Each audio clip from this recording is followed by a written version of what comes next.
Pessoal, esse software que eu utilizo, ele me dá a possibilidade de gravar 15 minutos, então eu tenho que realmente interromper a aula e eu teria que dimensionar isso, né, para dar uma pausa, uma conclusão de cada tópico que eu for falando. E eu me empolguei, eu não percebi que o vídeo parou e eu estava no meio da frase. Então peço desculpas, nós estávamos falando de aplicabilidade das normas constitucionais, falando desse critério do José Afonso da Silva, que é o critério da aplicabilidade segundo normas de eficácia plena, contida e limitada. Vamos lembrar que esse não é o único critério, há vários critérios, há várias propostas que vão tentar entender, né, a aplicabilidade da norma constitucional, mas esse é o critério mais utilizado, mais aceito, que mais está representado, né, melhor representado nos livros de direito constitucional. Vamos nos ater a ele. Eu estava falando da eficácia limitada, né, que tem duas categorias de normas: as normas programáticas, que se referem aos programas sociais, políticas públicas, são declarações de intenção, são objetivos, metas que preconizam, né, alvos a serem alcançados, inclusive como formulação de políticas públicas. E nós temos as normas, princípios institutivos ou orgânicos. Eu vou dar um exemplo no artigo 125, no parágrafo 3º, para vocês entenderem do que nós estamos tratando aqui.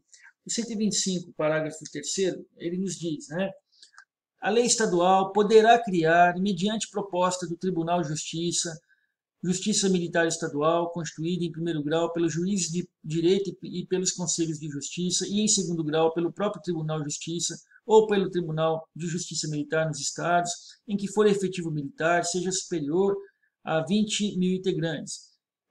Então, veja, a criação da Justiça Militar Estadual, ela é uma norma princípio institutivo orgânico. E aí, se for essa a opção do legislador, a previsão constitucional, né, ela já está aqui contida no artigo 125, parágrafo 3º. Então, você vê que é uma questão orgânica, é uma questão de estruturação de instituições, né, dos poderes do Estado, no caso do Poder Judiciário.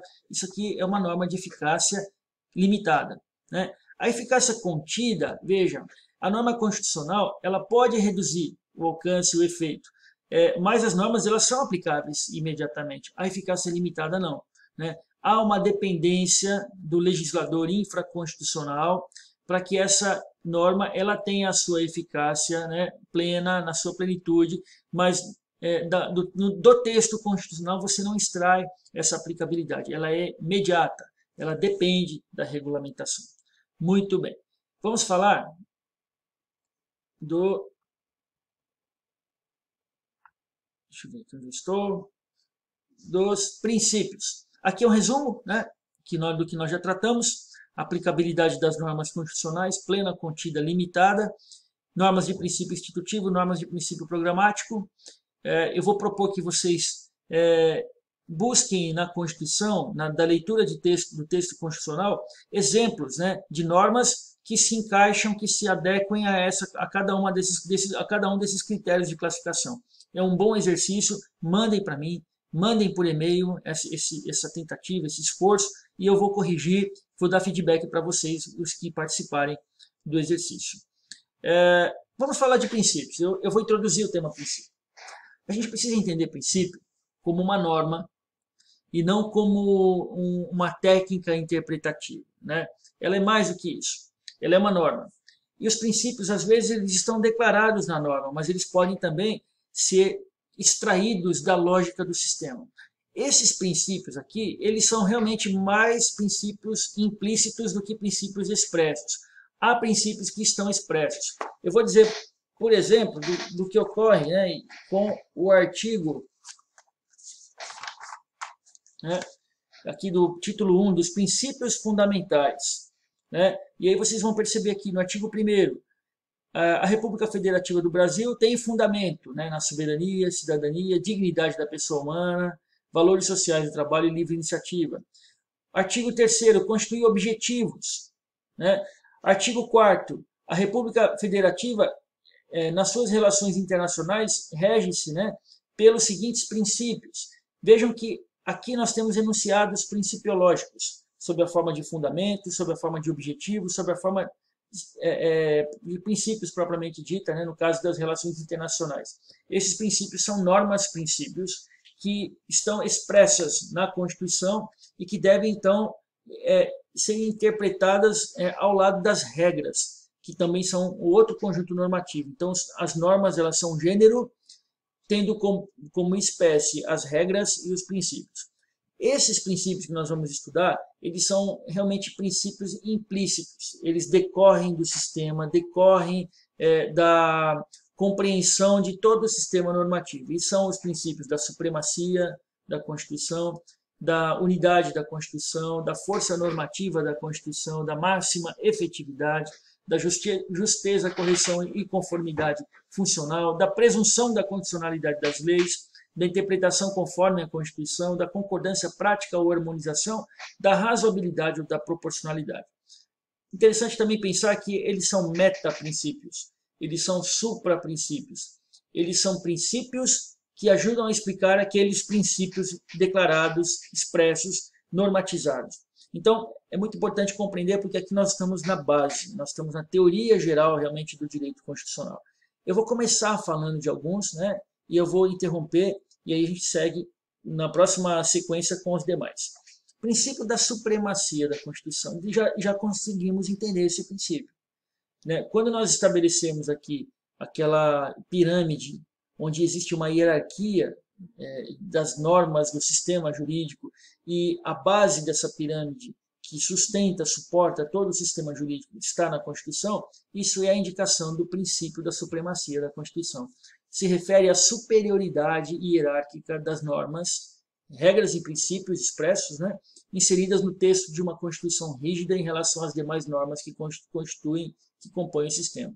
Vejam que uma norma, uma lei complementar, uma lei ordinária, uma medida provisória, um regulamento, contratos, porque são normas autônomas, não heterônomas, todas essas espécies normativas, elas têm que ter conformação, conformidade, elas têm que ser harmônicas, elas não podem ferir, né, disposições expressas ou principiológicas do texto constitucional. Há uma supremacia, e aí a importância de se entender o direito constitucional para se avançar no entendimento de todo o sistema jurídico, qualquer que seja a área do direito. Se você vai ser um penalista ou um juiz trabalhista, se você vai ser um tributarista ou um empresarialista, o seu ponto de partida para compreender e para criticar e para propor novas formulações de compreensão do sistema parte, então, da base constitucional que você vai ter e a regra aqui, né, a aplicação aqui do princípio da supremacia da Constituição. Então, como consequência disso, o certo é interpretar as leis à luz da Constituição e não o contrário. Você nunca vai questionar um texto constitucional porque ele fere o Código Civil. Isso nunca vai acontecer. Nunca. Você vai, sim, questionar o Código Civil porque, eventualmente, ele pode violar, contrariar um texto da Constituição. A supremacia é da Constituição. Muito bem, princípio da unidade da Constituição. A interpretação ela deve ser compreendida, né, de forma sistemática. E aí isso vai implicar que você tem que entender não um dispositivo isolado, fazer uma leitura recortada, né, da Constituição. Você tem que extrair o sentido da norma constitucional, os valores, os princípios, as regras que ela estabelece, né, e a conduta que ela visa proteger de maneira unitária, sistematizada. Determina, então, esse princípio que as normas constitucionais sejam consideradas como integrantes de um único e harmonioso sistema, e não como um conjunto de normas isoladas. Busca-se, por meio desse princípio, evitar a existência de antinomias. A palavra antinomia significa conflito, né? Significa incongruência, conflitos, aqui, entre normas constitucionais. Então, veja, a interpretação constitucional ela deve ser realizada de uma maneira a evitar contradições entre suas normas. Antes que vocês me peçam exemplos, depois que nós enunciarmos os princípios e as regras e os métodos de interpretação, nós vamos fazer aqui uma lista de casos julgados pelo Supremo Tribunal Federal, onde a aplicação desses princípios vai estar presente e evidenciando, então, de forma mais prática, concreta, como eles têm sido utilizados. Eu vou avançar para o terceiro princípio, princípio da força normativa da Constituição.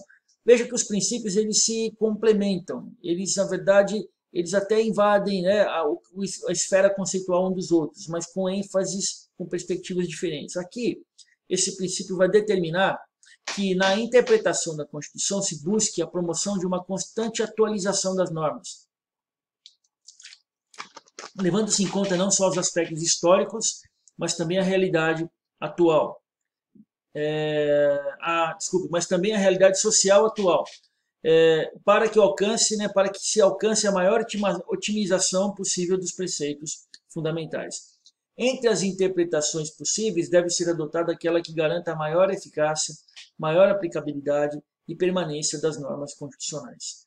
Então veja, se você tem entre as possíveis interpretações de uma norma constitucional, uma que vai remeter, que vai resultar numa aplicabilidade de norma contida e outra que vai dar eficácia plena, opte pela plena. Opte pela interpretação, pela construção hermenêutica que resulte na maior aplicabilidade da norma constitucional.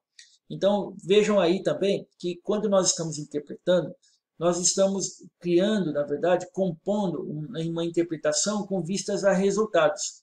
E o resultado deve ser aquele que está já preconizado nos princípios. Lembra dos princípios,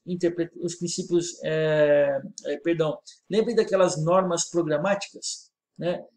E dos princípios, o que eles são? Eles são objetivos, eles são alvos, eles são metas a serem alcançadas. Quando nós estiver interpretando a Constituição, eu devo interpretá-la tendo em vista, né, a tese, a construção hermenêutica que mais se aproxime, que melhor represente aqueles alvos, aqueles objetivos. Essa é a ideia, então, de nós criarmos um esforço para dotar a Constituição de uma força normativa, de torná-la cada vez mais plena, mais eficaz, mais aplicável. Tá certo? Essa aqui é a ideia. Princípio da máxima efetividade, isso também complementa o que nós estamos falando, ligado ao princípio da força normativa. Determina que as normas constitucionais sejam interpretadas de maneira que lhes conferir a maior eficácia, a maior aplicabilidade possível. Na verdade, eu antecipei. São dois princípios muito próximos. A uma norma constitucional deve ser atribuído o sentido que maior eficácia lhe conceda. Agora eu vou parar, porque já deu 12 minutos e eu não quero que haja um corte como ocorreu no vídeo anterior. Então, aguardem e até breve.